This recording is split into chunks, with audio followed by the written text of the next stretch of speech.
Good morning and good afternoon, Weekend Wellness Hour show. I'm very excited to have Dr. Michael Nuccitelli back with us today to talk about cyberbullying, and did some research from his website and looked a little bit more into this as I prepared for this interview today. And one of the things that Dr. Nuccitelli was pointing out was we think about cyberspace as this abstract electronic universe and a like kind of a virtual illusion, kind of just out there. But cyberbullying is real to children, and they are tormented, they're ridiculed 24/7, 365 days a year. So we are here to talk about that today. And thank you so much for joining us once again. And I am honored to be on the Weekend Wellness Hour show once again. Thank you. I kind of feel like I'm almost Amy, like I'm already. I know. You have so many different aspects within your practice. And I know this is something you do in addition to your practice of psychology. So it's neat because we can bring in all these different topics that are not really talked about on a normal basis. Cyberbullying being one of them. I didn't really understand the depth of it. And after going through some of your information, it's definitely needed. It's worth talking about. So thank you. Oh, thank you. And thank you for having me on and allowing me to talk about cyberbullying. And after all, October is National Bullying Prevention Month. So it's good that we're actually talking about this. Hopefully we can educate and create awareness when it comes to bullying, and then also obviously cyberbullying, which is, one aspect of my iPredator concept. So thank you. Yeah, that's great. So why don't we start with what is cyberbullying? I think we're a little bit familiar with bullying when we were a kid. So I was on the receiving end of it. But what is cyberbullying? Well, the best way to explain it is using, and I think I may have talked about it in the first time we met together, but I'll say it real quickly. Yeah. When I was a child offline, I grew up at a time there was no such thing as the internet, social media. Obviously, there was none of that. So when I was bullied, I was physically hit, I was taunted, I was teased. But the difference is, at the end of being bullied, at the end of the day, I could leave the school, I could leave the playground, I could leave the ball field, and I could go home to where I had sanctuary. I could go home to my family, my friends, my neighborhood. Cyberbullying is quite different. And what cyberbullying is the use of information technology, social media, the internet, email, so forth and so on, to target, taunt, and to victimize another child. And that's what cyberbullying is.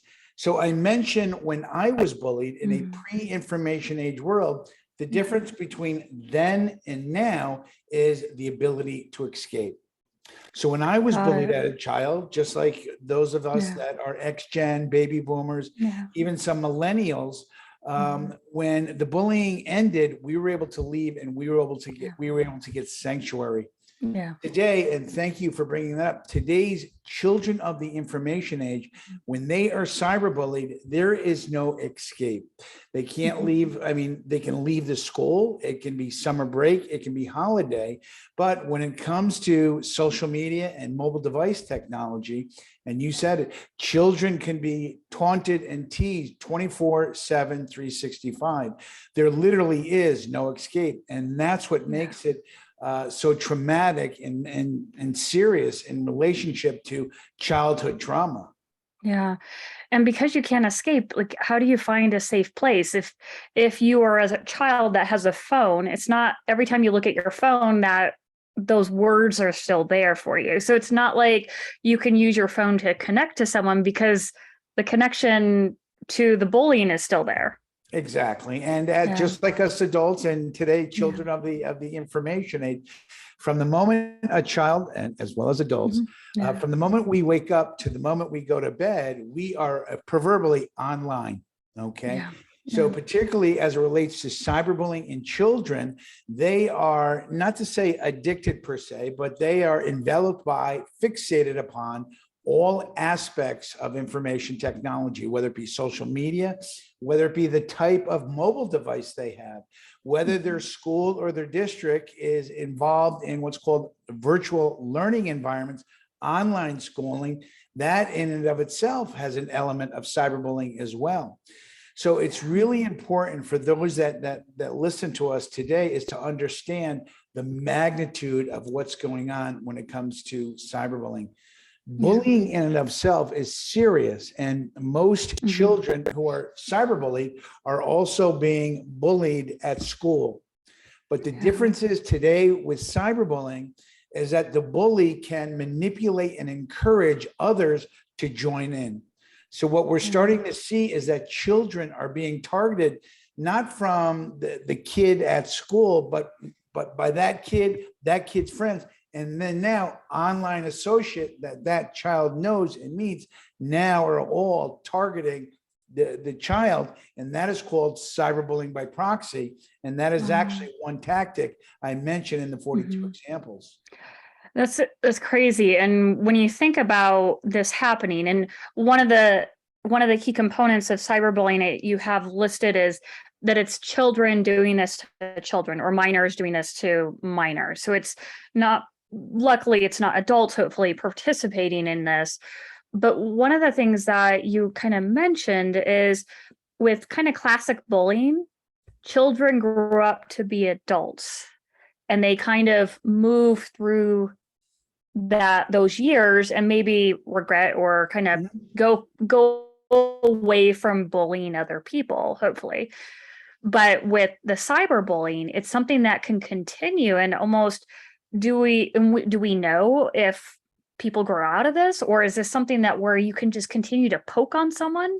Well, I'm a big learned behavior. I mean, I believe in learned behavior. And I don't know of any research yet. I'm sure, eventually there will be research that will, there has to be longitudinal studies. And the fact that, true social media, true envelopment of social media, I say is around 2010. So we're only really 10, 15 years into the explosion of social media and how it's impacting and how we're all now living in cyberspace. So we really don't have any longitudinal information. But I would assume is that children of 2010, 2015 that have learned to go online and have learned to target others, they will grow up and they will do the same if there is no accountability. So you mentioned it. Presently, cyberbullying is a pediatric phenomenon. It is child-on-child cyber attacks.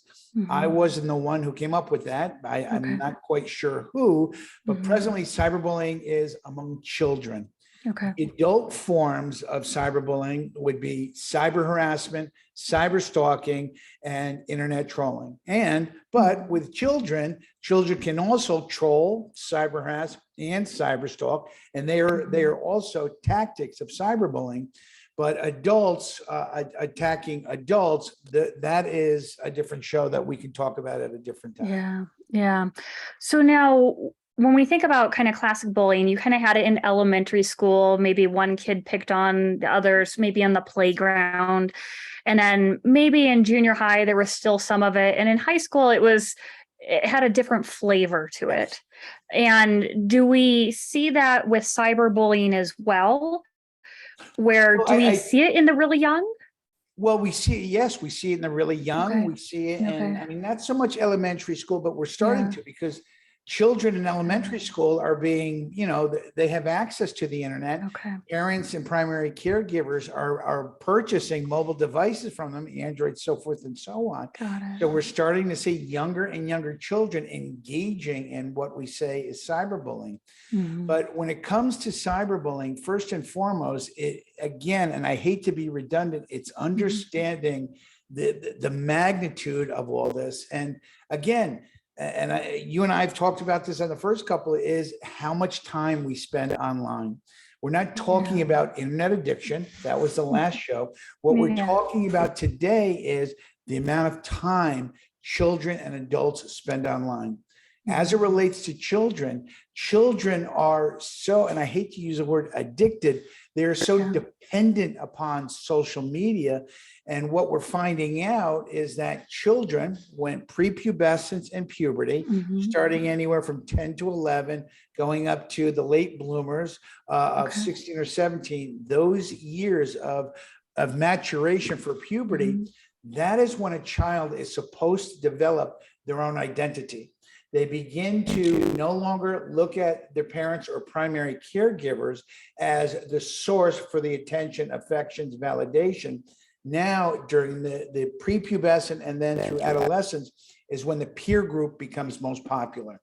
But also, Amy, at the same time, that is when self-identity, self-ego, all of that begins to create and to formalize until eventually when we hit our early adulthood years, is when we are supposedly formulated our identity. Well, now when a child is being cyberbullied and there is no escape from being targeted, as I said, and this is the key, when I say 24/7, 365, a child can be targeted and traumatized around the clock. There is no escape.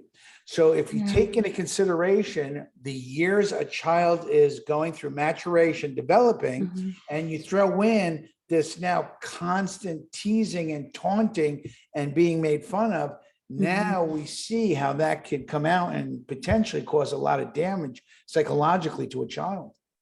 Have you worked with people who experienced cyberbullying and now as a young adult in their 20s trying to negotiate life, still having the trauma of being a victim?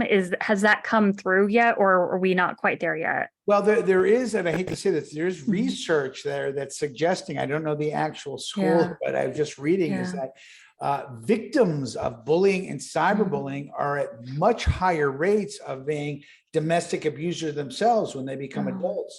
So they carry on the violence and the abuse that they learn as children, and they carry it into their relationships as they grow older. But the biggest thing, and I don't want to forget this, is this new concept. It's not that new. It's called cyberbullying. And obviously, adolescent suicide has been around, I'm assuming, since the beginning of human civilization. But now we have what is called cyberbullying. And that is when a depressed or discouraged child takes his or her life because how he or she is being targeted online. Now, obviously, we can conclude, we can assume they're being bullied at school in those environments.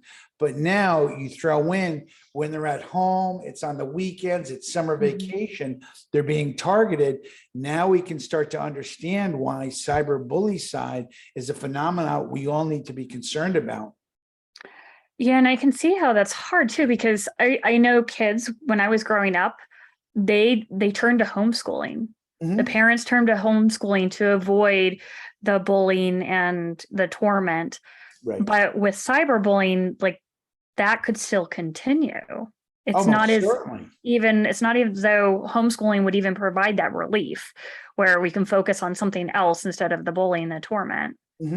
You would essentially, and again, I think it's almost, if not impossible, almost impossible. You would literally have to turn off and cut off all devices, all technology, all means of connecting for a child, which, as I said, today's children of the information age, to me, that is just about impossible. So children are just as connected as we, as us adults are. I'm assuming some, religious populations that are very religious and that, they don't deal with any type of technology. They don't have to deal with Instagram or Snapchat or TikTok and stuff like that. But for the vast majority of us, we are dealing with it on a daily basis. And children not only are dealing with it, they are psychologically dependent and connected. What we know about children is when they're going through adolescence, it's all about being accepted, being seen as cool, being part of. Now, as Alfred Adler said, because we're social creatures, that all of us anyway, we all want to be validated. We all want to be recognized. But for children, it is extraordinarily important for them to be part of a peer group. And that's why one of the top cyberbullying tactics that I list is called exclusion. And what exclusion is when there is a social event that's going to be occurring, let's say this Friday. And what I would do is I would announce to everybody using, let's say, Snapchat, that everybody's invited. We're all going to be meeting at this particular place. But guess what? We're not going to invite that Amy Novotny girl. All right. And you know what? I'm not even going to tell her, but if you guys want to let her know she's not invited, Oh, she's not invited, then obviously there are those that let you know that you're not invited. And that's what exclusion is. And for a child, because peer acceptance is so important to them, exclusion is very crushing and traumatic for a child. and I can imagine too. So if you're a parent and you're saying, okay, well, I just won't give them a phone. I won't let them get on social media.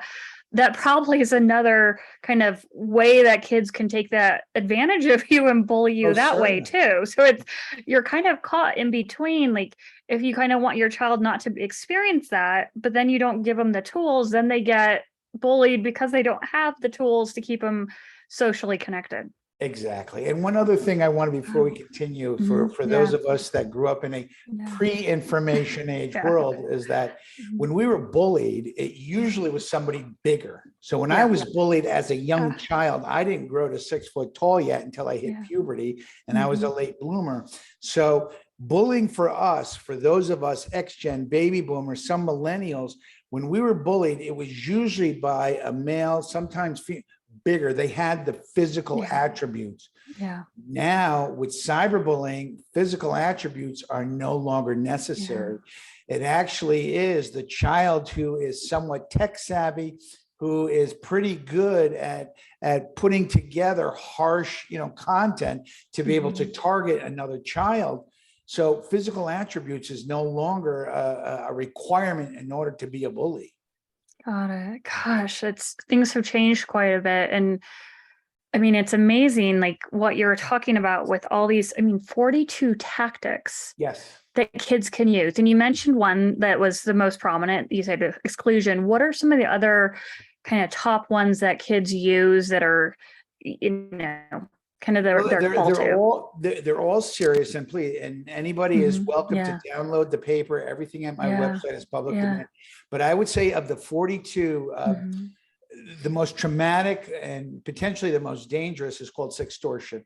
Now, sextortion can happen with adults as well as children, but in terms of children, it is, let's say, for example, you and I are freshmen in high school, and somehow I was able to acquire sexually themed content related to you. It could be text messages, it could be photos, images, it could be, let's say we were dating and we had some video clips, some GIFs or short videos, and now we are parted. So now what sextortion is, I now go to you and I say, Amy, if you don't pay me, or if you don't perform for me and provide me additional sexual content, I will take that JPEG and I will send it to your parents. I'll send it to your school, and that restaurant, that job that you're working on the weekend, I'll send it to them as well.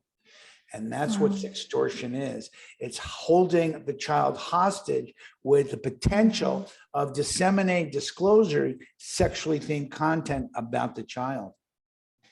And that can follow them for a very long time. Forever.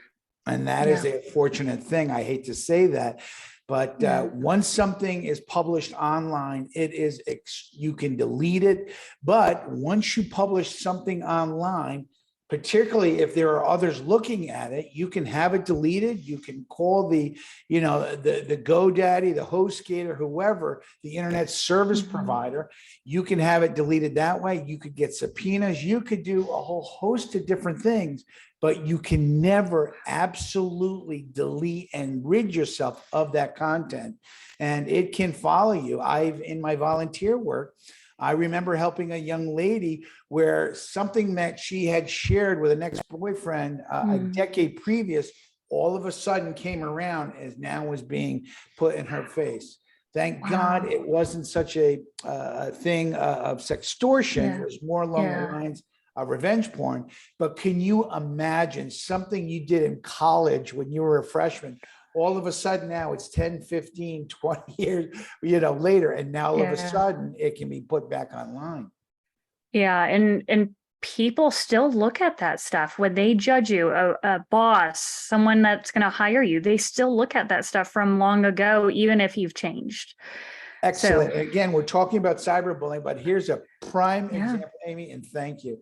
yeah. Is a couple of months ago, because I do, a lot of these educational interviews, Mhm. and again, I hold no ill will against. But the Mhm. host had, prior to me, going on, he had did a little Google background search of me, and what he found is all the prior times I've been trolled. Okay. Now, what he didn't do is he didn't go to my website and read troll triad or didn't read troll, Mhm. because for me being trolled, me being defamed, the character Yeah, assassination, that has only validated my eye predator concept. So yeah. essentially, me getting targeted, not that I enjoyed it, No, but it yeah, has helped yeah, verify and validate what I've been saying all this time. yeah. But he had found stuff, again, this was only about 6 months ago. Wow. He found stuff that was being said about me from back from 2015 and then 2017. Here we are going into year 2023. So he found content, and I asked him, I said, how much time did you? I already knew. He only had to go back 3 or 4 pages of Google when you put in Wow. Michael Mhm. Nuccitelli or Yeah, Dr. Nuccitelli, yeah. because you can find that stuff. And that is what is amazing. Wow. And see what's happening now, and it's unfortunate as it relates to cyberbullying or just character assassination and Mhm. disinformation campaigns, both with children and adults. When that child is now applying for college or even Mhm. going for a job at the local McDonald's, or maybe a little bit more serious job, Yeah. not that schools or employers are supposed to do it, but what do? They do, to kind of be quick about it, they'll do a quick Google search. Now, in Yeah. that Google search, if they find any negative content, you may not get admitted to that school. You may not get that job because of the nonsense content that they found doing a Google search about you. Wow. That's amazing. And it's And so it's called worrisome. It's called digital reputation. And it's Yeah. so unfortunate Yeah. because trolls, cyberbullies, all people that are, disgruntled with you, disgruntled with your family, they get Mhm. involved, and then they go online and they engage in what are called disinformation campaigns. Yeah. And that, what disinformation is, children do it with cyberbullying, knowing full well the information that they are going to post and publish is false. It's a lie. Wow. They do it anyway. They intentionally post, hurtful, negative information about you, Wow. knowing that it's false. So where is the problem then? I'm sorry. Is it where is the problem where this arises? Is it parents aren't paying attention to the kids, or the kids just haven't developed well? Like, where does the problem lie that all of this arises? Well, that's a great question. I know. You always had a In great your question. opinion, in your opinion. Of course. I believe if Mhm. it's always been, again, I don't want to minimize or fatalize cyberspace or Yeah. social media. I think it's wonderful. Mhm. But the Mhm. stuff that we're seeing in cyberspace, online, in the internet, here in the information age, has occurred, as I said earlier, probably since the beginning of human civilization. As children, Mhm. age, bullying has always. The difference is, though, with bullying, okay? Let's Yeah. say in a pre-information age, I was bullied. Somebody pulled down my Mhm. pants. Somebody Yeah. made fun of me, teased me. The difference is that was when it was done and it was over, it wasn't recorded, okay? So Yeah. like when Yeah. I was bullied as a child, it's several decades later, I Yeah. can't remember what happened or what was said. And Right. again, probably my bully doesn't even remember what he said or did. Yeah. But with cyberbullying, it is all documented. It Yeah. is all remains online, and it can come back to haunt you. And that is the Yeah. primary difference. So what we need to do, and I believe this needs to Mhm. start as soon as possible. Mhm. And again, I've said this, and forgive my redundancy, Yeah. Amy, but I mentioned this before, is we need to have it. It needs to become an educational requirement in Mhm. all public and private schools, starting as early as possible. Just like when I had to have health class, or there was wood shop or metal Mhm. shop, Children need to have a class where they are introduced to social media, when they're introduced to online safety, cyberbullying prevention, maybe a little information, infosec and cybersecurity, where a child, obviously developmentally appropriate for the age range, whether it be fourth grade or a senior in high school, they are introduced to how to conduct oneself online. And what is the rationale? Not just because cyberbullying, cybercrime, identity theft is now part of our lives. It's because children, as well as adults, from the moment we wake up to the moment we go to bed, Amy, we are spending most of our waking life online. So it behooves us as a society is to introduce to children both the good and the bad aspects of social media, of information technology. And if we do it earlier, before it's become already ingrained in the kids, if we can introduce it earlier, say, hey, this is how you use the internet, this is how you can be productive in it, supportive.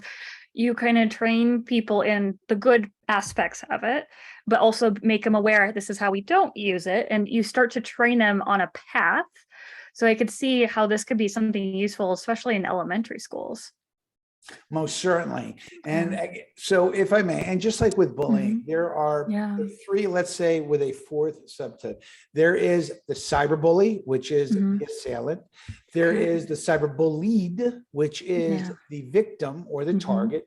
Then we have what is called the bystander. And what the bystander is the child who knows what's going on, but does nothing about it because she is afraid of either being targeted by the cyberbully or is going to be considered by the rest of the group as being uncool or being a snitch. Those are the bystanders, and they are the largest segment. Okay.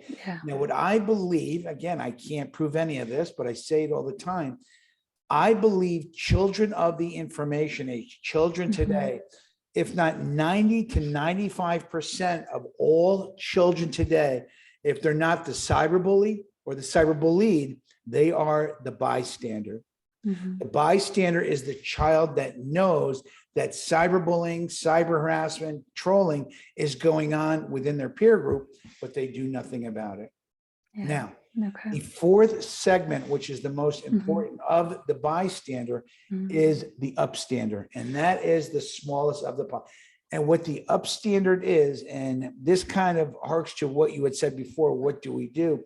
We need to encourage, whether we have to pay them or give them awards or something on their resume. The upstander is a child that sees that cyberbullying or bullying is going on and does something about it. Either supports the child target, confronts the victim, or most importantly, goes to adults, go to teachers, and does everything possible to try to make it stop. That is called the upstander. And that's what we need to do, is figure a way to increase the population of upstanders within the total pool of children.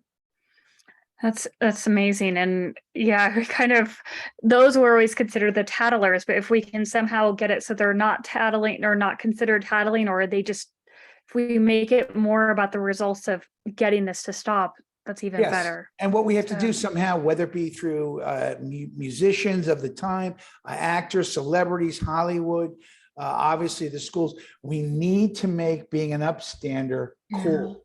Absolutely. Not a tattletale. We also need to make cyberbullying as looking as for children, because it's all about them looking, mature. We need to make it look gauche, or that it's so unbecoming. It makes you look unattractive to be a bully / cyberbully. You're immature if you have to resort to that type of thing.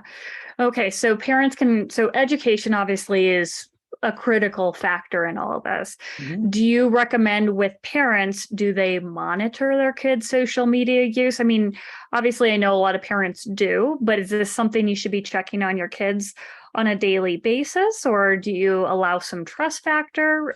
How does that work? Well, that's a great question, but I think it depends on the child. I think it depends on the parent, and Yeah. let's say primary caregiver, because there are, Yeah. primary Yeah. caregivers, grandparents, Yeah. extended family, so forth and so on. But Mhm.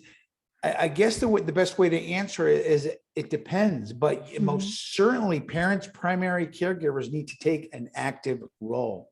It Mhm. is actively sitting down. It is talking to your child about their online usage. It is setting boundaries. Never allow your child, and I don't care how old or maybe if they're in college, Yeah. to bring their mobile device into their bedroom, close the door and walk away. I mean, obviously, if it's a senior in high school, that's a little bit different. But when Mhm. we're talking middle school, freshman, Yeah. sophomore in high school, it's Mhm. maybe setting, as a parent, setting boundaries that Yeah. there is a time to turn off the mobile device, turn off the PC. There Yeah. is a time when no one in the household, including parents, should be connected to a device. Right. Right. And so it kind of almost stems from the parents as well, getting off the devices, spending time with your kids, like kind Certainly. of stepping away and having a little bit of off screen time. Right. That's So, and one of the things incredible. Are you, there, Mhm. I'm sorry, go ahead. Yeah. Oh no, it's okay. Go.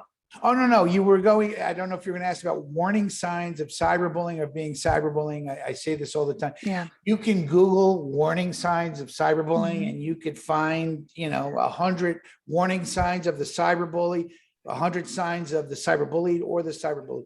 To me, it's very quick. It's very simple. It is be connected to your child. Ask questions often. And if you notice there is a change in your Yeah. child's affect, if there is a Okay. change in their behavior, that tells you something's going on. Doesn't Yeah. necessarily mean that they are the cyberbully or they're cyberbullied, but something's going on. Now, Yeah. oftentimes, given the fact we're talking about, pubescence, there are behavioral changes, physical, psychological, emotional, Yeah. affective, because children are going Mhm. through puberty.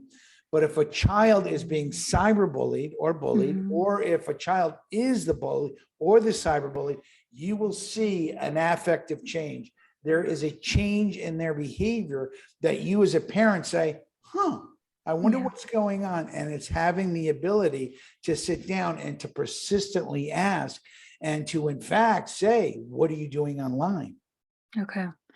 Yeah, and kind of that was similar to what I was going to ask is how do you support a child that is being cyberbullied?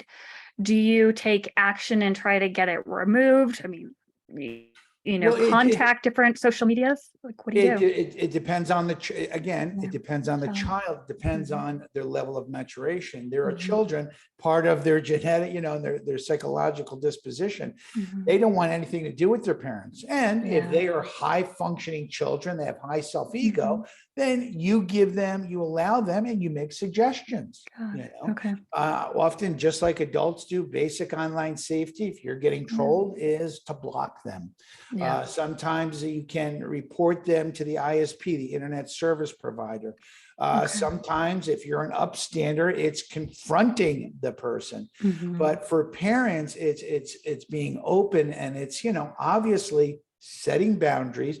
There is a Yeah. time and a place that you're allowed to be online, is always Mhm. setting boundaries. But at the same time, it is being willing to ask about. So tell me, Mhm. what about this Instagram and what do you think about TikTok?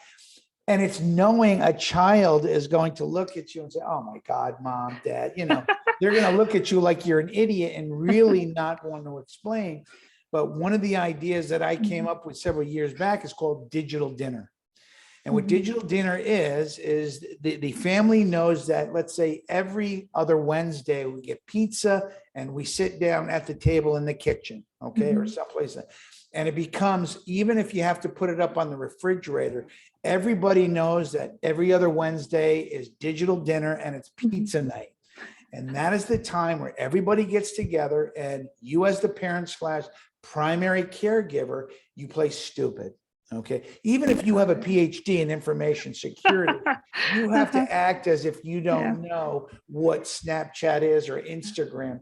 So, Amy, tell me a little bit about this TikTok and Mhm. by as a parent, by presenting yourself as, do not as not being adept or skilled or tech savvy, slowly but surely the child will begin to open up because obviously the child sees themselves as the authority of you anyway. So if you allow them to think that, they will Uh-huh. begin to talk a little bit and teach you about what's going on online. And Uh, eventually, within time, they will begin to share their own personal experiences. Okay, that's great. I love that digital dinner. That's Mhm. that's wonderful.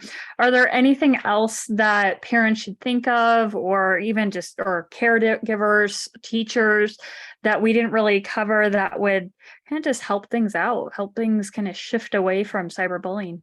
Well, I guess, that's a great question. Yeah. You asked so many great questions, and I want to be able to, give you the quick sound bite, but Yeah. then my brain opens up and I'm like, whoa. Yeah. I guess most important, I want to say today, and it Mhm. also applies to adults as well, to all of us online users. And I've said this before, is personal information. I can't Mhm. stress enough. So for parents dealing with their children, it is jamming it down their throat. I hate to use that, telling them do not share personal content. Don't share personal information about yourself.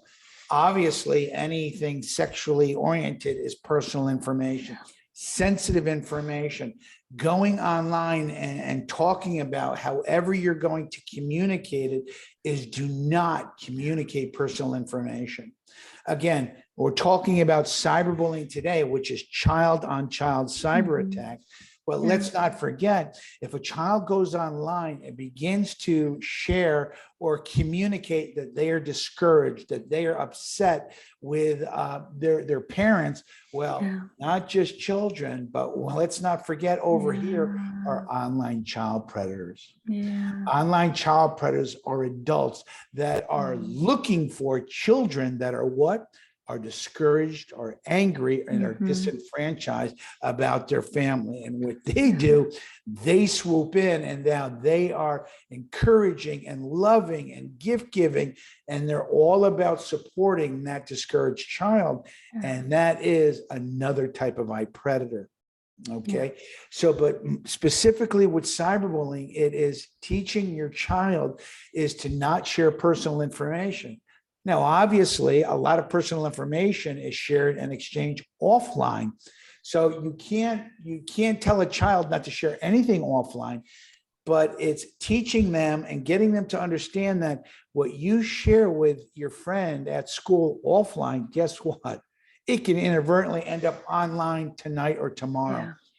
particularly if you get in an argument in an adversarial relationship with that was friend at one time. Mhm. Now you're dealing with stuff like sextortion, revenge porn, so Mhm. forth and so on. Yeah. Yeah.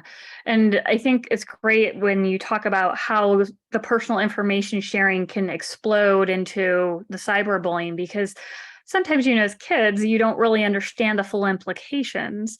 But if you can describe that story to them and they can see the pattern, they'll be a little bit more careful about how they're interacting with other friends.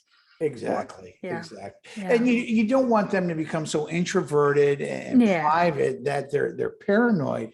But it's basically setting a groundwork with them, letting them know that, look, I can't control what you're going to say to your friends, but Yeah. just understand what you say to your friends. If those friendships turn adversarial, it could Yeah. end up online. Yeah. And I'm going to Yeah. have to leave that up to you to make that decision. Yeah. Yeah, it'll be nice when we get to a point where, I don't know if we ever get this as adults where it doesn't really matter what other people are thinking about you. I know it's hard to get to that point. You want your close friends and relatives to, have a good relationship but it's hard with everything just blasting at us Well, all the and that's time. good. It That's, really I is. mean, that's, as you know, that's called Yeah. self-esteem. So if we have a healthy Yeah. self-esteem, yeah, it doesn't feel Yeah. good that somebody called me fat or ugly But, or imperfect. It yeah. doesn't feel, but at least it doesn't permeate and get under my Yeah. skin and really affect me in a Yeah. negative way. But Yeah. all of us are neurotic in some way, shape, We manner, are. form. all of us want to be, accepted. We want to be recognized. We wanted this to be special or be seen Yeah. as an expert for, and mind you, we're adults. Yeah. So imagine what it's like to be a child and you're Mhm. looking just to have friends. You're looking to be seen as pretty or Mhm. handsome or something Yeah. along those lines. What you're struggling against as a child developmentally is not to be seen in a negative light by who? Your friends. I And know. your friends are everything. Mhm. And we as adults, and I admit, I have forgotten how, but just from what I've read and also dealing with parents who've had with kids, it is everything for a It is. child to be liked and to be accepted by others, Yeah. to be seen as attractive by your friends at school. That is everything. I Yeah. mean, a child will move mountains just to be accepted by other kids at school. Yeah. And now when you have cyberbullying and now you have a child that's not only being targeted by the other kids that he or she knows at school, now all of a sudden he or she is Others. getting targeted by somebody from Germany, somebody Yeah. from Australia. Well, Yeah. now it goes into this realm that does the whole world know what's going Yeah. on? Yeah. Does the whole, who else knows? And it really can crush a child's spirit. Yeah.